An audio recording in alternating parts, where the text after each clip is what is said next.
kababayan, ma'am sir, this is John. The Filipino channel na inyong punin ko. So today is July 21, 2026 at tayo ngayon papunta dyan sa may Paunlaran Street, Karawatan, Valenzuela po yan. At dadalhin po natin sa may Encore ano po? Care Center, Siri Care Center, Siri Care Philippines Foundation Incorporated sa may Ramon Magsaysay Boulevard, Santa Mesa, Manila po yan. Okay, so magbabalik po tayo mamaya konti po pag nakuha na po natin sila. Disclaimer lang po, ang content po natin ay kalsada at hindi ang passenger. Kaya nga naman, sakali man po na may marinig kayo mga pangalan ng lugar, pangalan ng tao, pangalan ng organisasyon sa government o private man yan, ay wala pong kinalaman ng channel na ito at wala pong pinapatungkulan. At ng pinag-usapan dito ay pawang dito lamang po yan sa loob at wala pong pinapatungkulan sa labas. Magbabalik po tayo mamaya konti pag nakuha na po natin sila.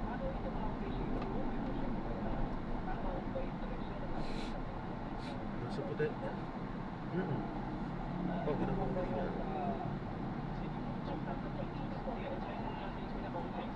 Desisyon po ng Senate Impeachment Court na payagan ang pagsubpina ng bank, AMLAC, and tax records ng vice-presidente ng kanyang asawa. Opo. Hindi na po bago po. Nagkaroon din ng seminar na sitwasyon noong impeachment ni Chief Justice Corona. Kapagkat ang Senado bilang impeachment court, hindi naman talaga siya part of the judiciary. Pero, it is one of a kind na trial. Political trial dahil ang mga judge politiko. Pero ang purpose o ang layunin ay para malaman ang katotohanan tungkol sa mga reklamo laban sa kanya. Ang isang reklamo, tapos na yung una, diba? Yung Clifton, tapos ata yun. Mamaya, babalikan po ni NBI Director Matibag yun. Mamaya po, may isa pa. Ngayon, ang iniimbestiga na nila yung unexplained wealth.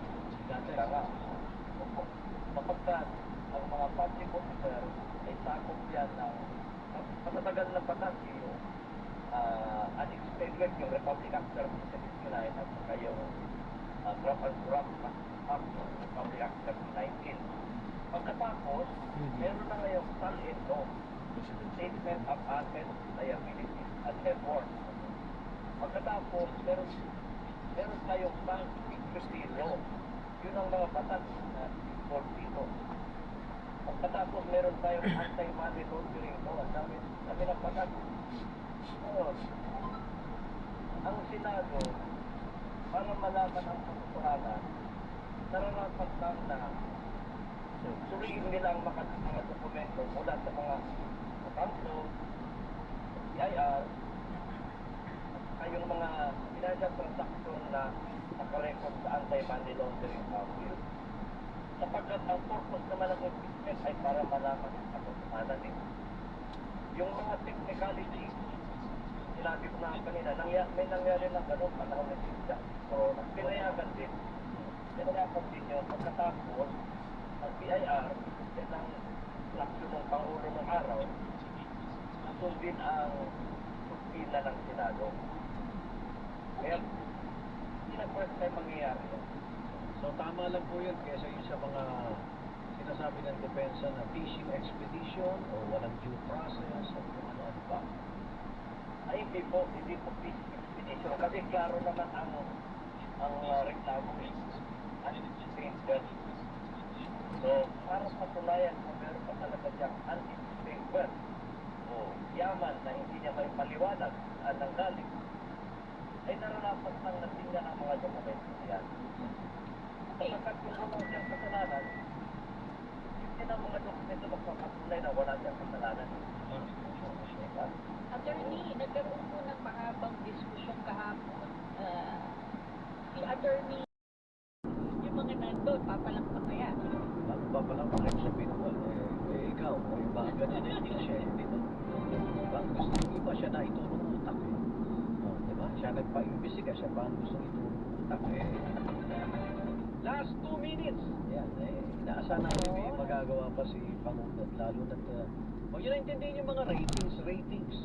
Ang intindihin nyo, mamamayan Pilipino, aangat ba buhay namin? Ngayon, ang taas uli ng Saan na presyo ng yung- petrolyo, Ito na naman. bilihin. No. Oh, tataas pa kuryente, na Gitna tumaas yata, na no? nga, hindi pa Ayan, maipaliwanag gitna. bakit ganun nagtaasan. Diba? Lagi sinisisi ang Middle East naka-impact naman din. Naka-impact naman.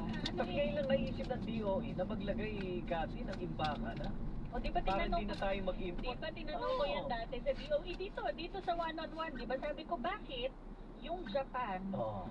ang kanilang oil supply ay good for 200 plus days. Bakit Oo. tayong sa Pilipinas? Meron daw pero konti Good lang for 1 to 2 months Oo, lang. oo, tama. Kasi daw, wala daw oil dito. Eh, ba't hindi tayo Eh, dapat maglagay? tayo, oo. Oo.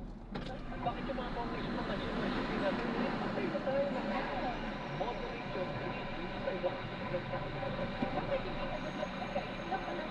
Hindi pwede yung pera. Hindi dapat ang pera, binusa ng isa.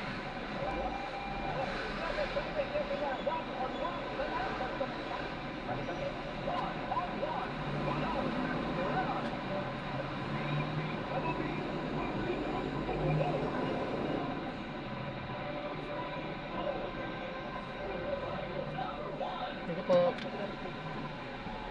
Kaya boss, ayokong magkamali. Dapat hindi lang sa akin. Kasi personal sa akin ang pagbili ng gamot. At dapat, sinusubok ko na.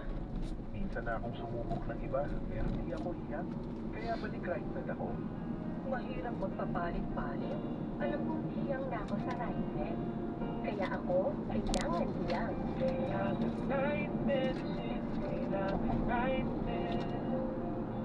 Yes, it was persistent under doctor. Pagdating sa gamot, kailangan yung hiyang. Kailangan right medicine. Kailangan right med. Pero, hindi nakita ang niya. Trust me. Trust? Big word. Pag mommy ka na, your maternal instinct always kick in. Pagkakaiba man tayo, pareho pa rin ang instinct nating mga nanay. And when instinct meets science, you know it's the right choice.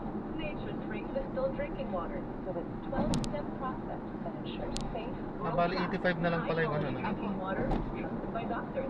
Trust your instinct. Choose the trust of distilled water brand by doctors. He's everything. Teka, yakapin kita. Sarap ng feeling. Everest Air Conditioner. Fun. Ano ever best place in the world. Siyempre, right here with you. Everest Air Conditioner. It's clean, healthy air. Energy saving. Everbest from Everest. Everest Appliances. Bringing quality and wellness close to home. Health, wellness, and energy saving. Everbest from Everest. May high cholesterol o diabetes. Oh no! Naku na bawal. GlucoPro, the super fiber drink, helps block sugar and cholesterol spikes after meals with proper diet and exercise. Yes! Say yes to GlucoPro. Use ang medical supervision. Hindi na quality yan. Panatiling masaya ang paglilipa. Magtakda ng oras at limitahan ang gastos sa paglalaro. Huwag magsugal kung nalulungkot. Huwag hayaang makasira ng buhay at pamilya. Para sa impormasyon ukol sa responsible gaming, bisitahin ang www.fancor.ph. Isang mensahe mula sa Fancor. Gambling is for 21 years old and above only. Gambling can be addictive. Know when to stop.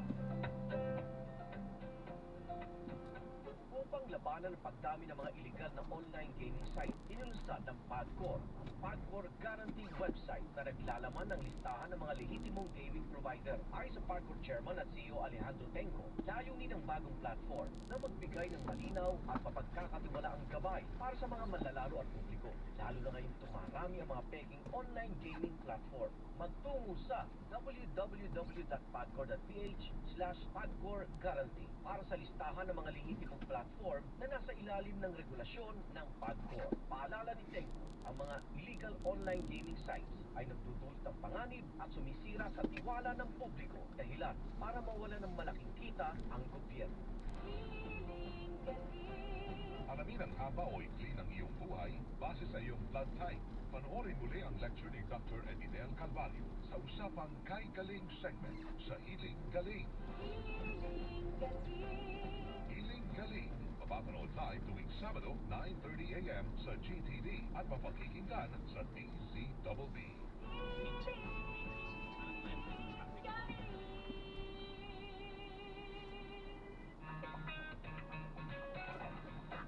nga ba na isa sa pinakamalaking pangalan sa agri-industrial machinery ang isang simpleng negosyo?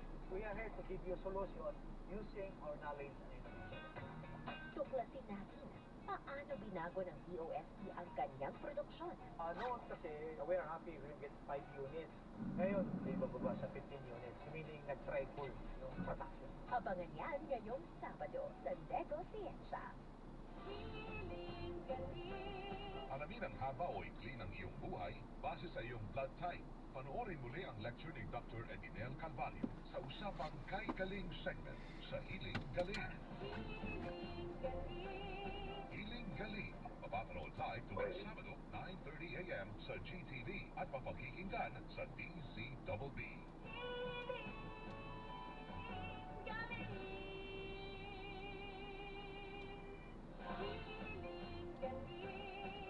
Mag-ingat, siguraduhin totoo at hindi peke ang binibiling mga Hiling Galing products. Bumili lamang sa mga authorized dealers at website nationwide.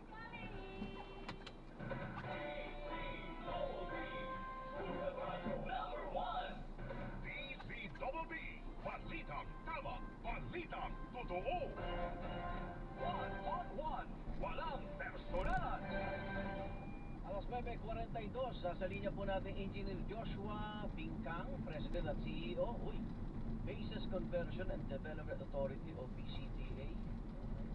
Ito yung tungkol igan sa PAC Silicon na isang malaking usapin ngayon Parang online. data center yun, di ba? Oo, AI data center at marami ang Anong issue doon? marami ang kritiko noon dahil malaki daw ang magiging epekto nito sa kalikasan at dun sa mga residente dun sa lugar sa Kapas Tarlac kung saan ito itatayo. Kaya kausapin So, natin ang sige, BCDA. alamin natin. Okay, magandang umaga po sa inyo, engineer. Tati and Sir Arnold Igan, gandang umaga po. Okay. So BCDA ang ano dito? Oo. Kayo nangungunang ahensya dito sa AI data center sa Kapas Tarlac. Opo, ang nabigay po possible na site po na proyekto po ito ay sa New Clark City. Sa Tarlac, tama po yun. Isa po sa mga issue na sinasabi online, lalo na po ng iba't ibang mga NGO, ay yung tungkol po sa displacement ng mga tao. Yun daw pong lugar na pagtatayuan nito ay napakalaki at may mga residente daw po sa nasabing lugar. Can you confirm this po? Masasabi po, tama po yun. Malaki po yung pinopropose na area po, no? 1,600 hectares. Pero wala pong community doon. Ako, sa amin pong ginawang master planning ng New Clark City, ay siniguro namin na may iwasan yung karamihan po ng mga community. Kaya nga po doon meron kaming mga kinarve out na mga community. Pero ito pong lugar naman po na ito kasi nagagamitin ay siyempre po magkakaroon po ng disturbance or displacement. Pero may programa po kami nakalaan para sa kanila. So, meron pong di-disturb, ibig sabihin, engineer. Apo, kasi iba po dito agricultural land, iba po dito grazing land. So, mangyari po dito, magkakaroon po tayo ng livelihood, financial assistance. At sa katunayan po, tamang-tama rin po yung interview po natin ngayon kasi ngayong araw po na ito ay magkakaroon po kami ng initial agreement para sa isang modernong urban farming. Kasi kami po, bagaman napaka-importante po nitong industrial development. Pero ang ginagawa namin ay total balance and sustainable development. Na meron pong malaking concern at sa ating environment. So, po, no, yung po ng urban farming, ito po ay modern technology. So, ito po, ang ginagawa namin nakalaan po ito, hectares. Puro wala pa usap po dito ang maapektuhan na farmers. Pero more than 200 naman po ang ma-generate na employment. So, ganun po ang ginagawa namin. Pinabalance po namin yung development to make sure kabahagi po yung mga andoroon na community sa ating mga development. Dire-diretsuhan lang pala ito, no? Pambilis lang ang biyahe. Yan lang dito. Ang galing ng galing ng 2 years of last year po, no, kasama ng ating University of the Philippines. Doon lang magkakaroon ng traffic sa paglabas na yun. Padre Agricultural State University. Bilis lang talaga Ating dito. Department of Agriculture. Para 20, turuan po yung mga 25 ibang minutes. maapektuhan na livelihood. Lalo na po yung mga katutubo po, yung mga AICA. na makaalis-sabay po sa programa po ng agrikultura. Napaka-importante po sa amin, lalo na ng ating Pangulong Marcos, yung food security. So, kaya iyan po ay aming pinaprioritize na proyekto. Mga ganito po livelihood na natin. So, may natutubo? Maapektuhan po yung agricultural land doon. Hindi naman po mababawasan yung supply dahil may modern agricultural project po kayo sa kanila. Tama po yun. At saka dito po sa inaral na po namin to, Sir Ligan, na master plan. Actually, mas malaki pa po yung hinihingi sana nila lupain na gusto nilang pag-aaralan na mapasok para dito sa Silica. Pero sabi namin, yan lang ang nakalaan sa master plan namin na for industrial development. So, actually po, hindi lang naman po data center, kundi mga manufacturing hub. So, maraming trabaho, modernong trabaho. Kaya nga po yung mga ando roon ay excited din naman sa ginagagawin natin project na ito. So, palagi po to, meron pong forest reserves doon, hindi natin gagalawin. Dahil yun ay magkakaroon ng fresh air, hininga para sa mga kitira doon. At yung mga open spaces, para sa mga Kabilang. pamilya. Kilala na Kasi po pwede natin na. ang 375 activities, outdoor activities. So, for Ingat po, God bless po. Yung karapatan po ng mga iba. Oo, yung katutubo, sabi niyo kayo mga katutubo, hindi po ba protected land yun? Tsaka may paniniwala sila about sa kalikasan eh. Opo, tama po yan. Ang totoo po nito, wala pong ancestral domain doon sa process namin na yun. Pinili po namin talaga ito. Alam niyo po, ang Clark po ay mahigit 30,000 hectares. Mahigit 15,000 hectares o kalahati ang naibigay na natin sa COVID-19 people. Sa ating mga katutubo, ganun kalaki, no? 10,000 hectares sa may Bamban, 5,000 hectares sa may Porac. So, binigay na muna natin sa kanila para meron po silang magamit. Ano po? At doon sa amin po, kung meron din po mga nakatira, po, hindi po under ancestral domain. Pero kung meron po nakatira, ay sigurado po namin nakabahagi sila ng development. In fact, doon po sa mga initial estimated management work na ating project doon, no? Grass cutting, yung paglilinis ng kalsada. Kasama sila kasi ang gusto na, kasi may baka po may sense of ownership sila. Maramdaman nila na hindi sila naitaboy, kundi kasama na sila parati. Yung may-ari ng lupa, syempre bibili niyo po yun kung maapektuhan. Sa batas, di ba, kailangan may equal ano yan. Yung fair market value. Babayaran din sila. Ang lupa po ngayon na pagkagamitan po itong programa po na ito ay nakatitulo na po sa gobyerno. Public land na po siya. Kaya lang po sa matagal na panahon ay kaya muna nagamitin muna po for agricultural use. Pero moving forward po ay naka-master plan naman po yan at nakadeklara po sa batas na industrial development yan. Pero, kaya po na sinasabi ko, inclusive at sustainable po ang gagawin natin maging sa kalikasan. Okay, may pagmimina po ba? Kasi minerals daw po yung ibang gagawin dyan, yung mga kinakailangan minerals para sa microchip. Tama po ba, engineer? Ang mangyayari po, diyan po ipaprocess yung po mga minerals na nagagaling sa iba't ibang bahagi ng Pilipinas o maaari din naman galing sa mga member countries ng PAC Silica.